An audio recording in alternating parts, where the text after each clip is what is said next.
Hi guys, this is Milena. Some time ago I released a video that had to do with how to make great decisions for ourselves and how to know whether the decision that we're about to make is a good one. And very recently somebody asked me to expand upon one of the processes of visualization that I shared in that video and also give some more intuitive methods of finding the best decisions for ourselves. When I say best decisions, good decisions or bad decisions, right decisions or wrong decisions, I just want to open a bracket here and say that from a universal perspective, it's all experience. There's no good or bad or positive and negative.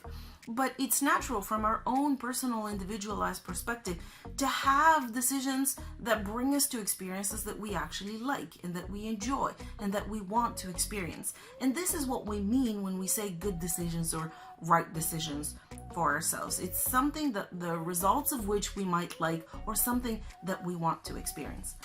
Now, the process that I talked about is visualizing different options when we have different options is more easily explained when we use a concrete example. So we're going to use a hypothetical situation. Let's say that you have two different job offers and you're not quite sure which job offer would be best for you, which one you would like to accept. The process would be, we find a quiet place where nobody's going to bother us, where we can close our eyes. And what we're going to do is we're going to tap into that alternative timeline where the version of us has accepted offer number one, for example. And we're going to tap into that experience as if it's absolutely real. Because for that alternative self of us, basically, it is very real. They have accepted the offer. They're already working the job. So we're going to imagine, how do I feel about it when I wake up in the morning and I'm about to go to work? What does my day look like?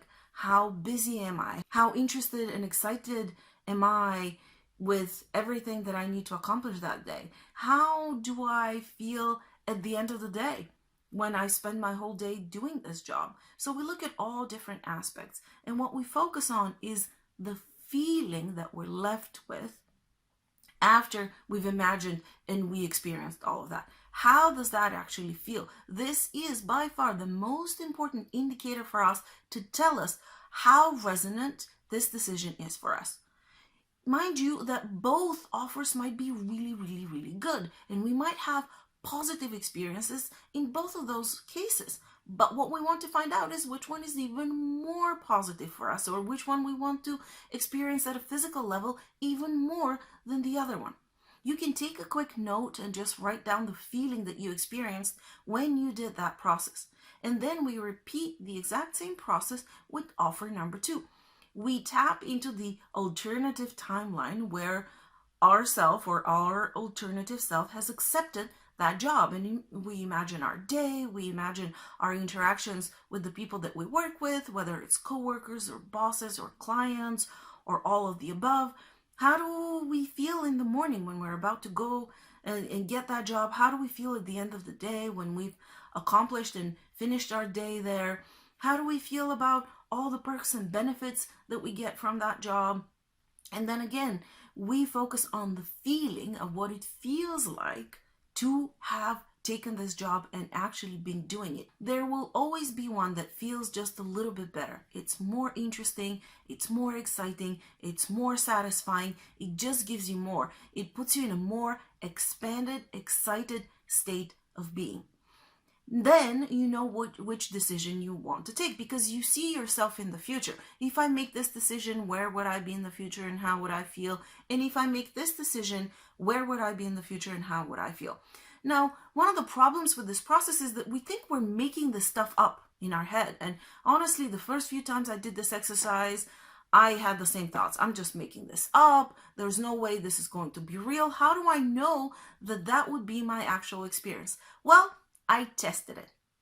I did the visualization exercise. I saw certain things. And guess what?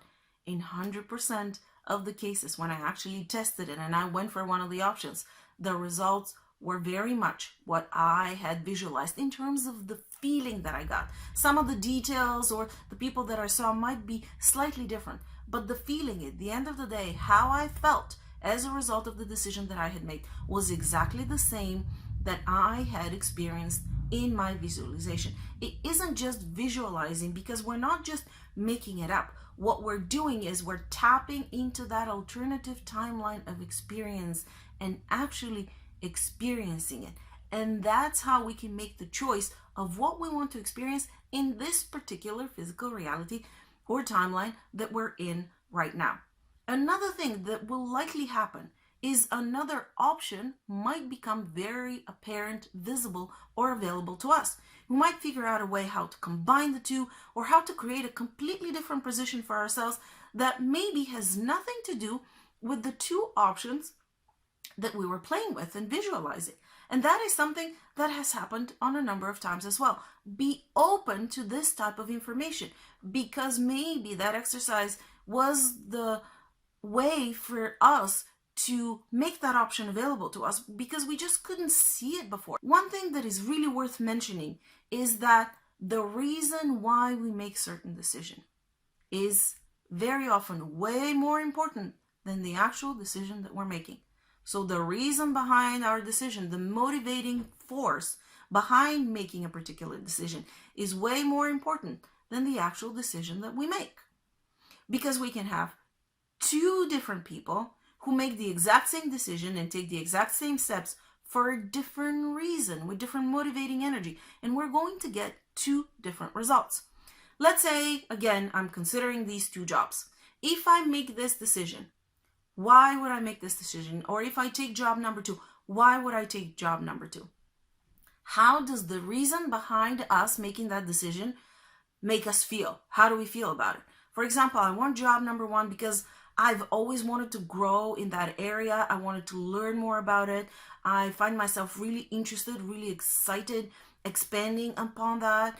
I just can picture myself meeting a lot of really interesting, cool people that I want to hang out with and learn from and co-create with. Now, that's a very good reason.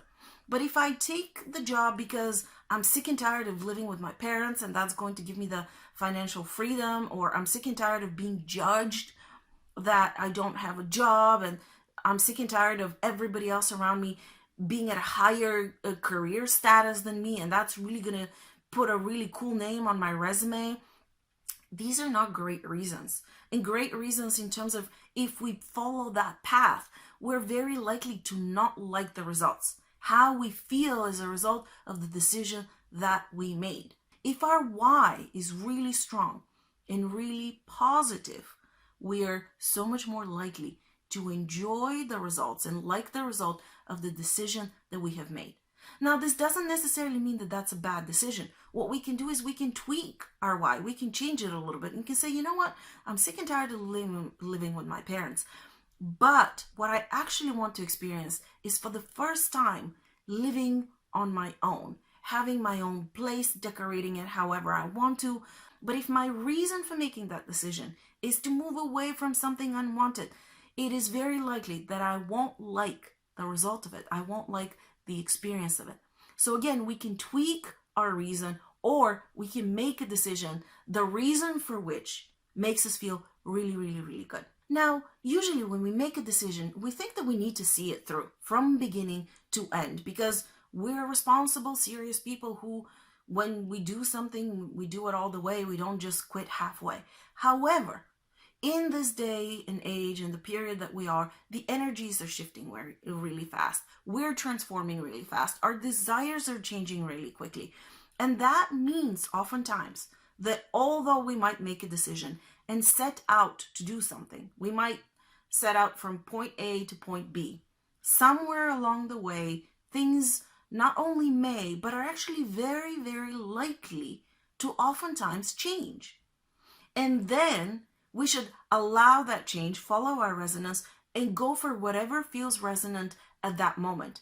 We shouldn't judge ourselves, but I didn't get to point B, I'm a failure, I don't see things through, I never finish anything, I just change my mind constantly. You know, the ego is usually going to send us into that judgment, but we don't need to do that. Sometimes that decision doesn't mean that it was actually wrong. It was just our way of setting ourselves on the path from which we could have taken the next step, again, to our most resonant path, which is not what originally we thought was our most resonant path, but now has become something else. Maybe we have worked something out within ourselves during that period. Maybe other energies have shifted and that's no longer necessary for us to experience. It's okay to change our mind midway. That doesn't mean that the original decision that we took was actually wrong or was a negative one.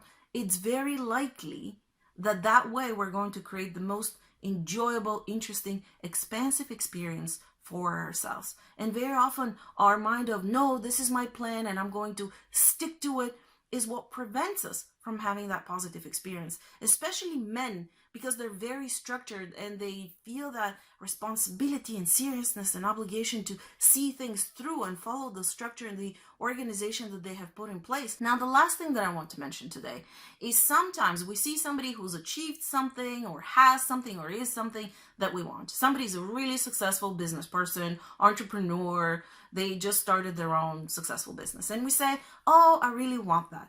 Well, it takes a lot of time and effort and energy to actually manifest it into our physical reality. And we totally can if we wanted to. But oftentimes we think we want things that we don't actually like the experience of. But if we wait all this time to actually create it, manifest it, and experience it, and then we realize we don't like it, we kind of end up being disappointed. We've spent all of this time and energy. We tend to hold on to it because of everything that we have invested into it, and we're less likely to drop it. To save ourselves the trouble from going there, what we can do, we can tap to their experience. How did they get there? How much time do they dedicate to what? And again, that's a process of visualizing.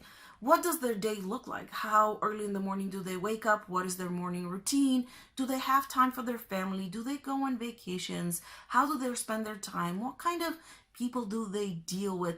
What does it feel like to be in their shoes? What this does is it gives us preliminary information. It allows us to tap into that experience before we invest all of that time and energy to create that into our physical reality. This information is becoming more and more and more available to us. You know, back in the day, we used to think, oh, this is some type of rubbish that I'm making up in my head and has nothing to do with reality. Now, more and more of us are realizing that that is a really, really powerful tool that we can use when we make choices about what we want to create and experience in our reality. Now, if you're still unsure how to make great decisions for yourself, or you want more details on the processes or someone to guide you through them, book a session at askmielena.com. Subscribe to my newsletter to receive insights, some free tools like this one, and the ebook, 7 Life Hacks to Empower Your Daily Life. If you have not subscribed to the channel, do so below. Click on the bell so that you can get notified of all new videos.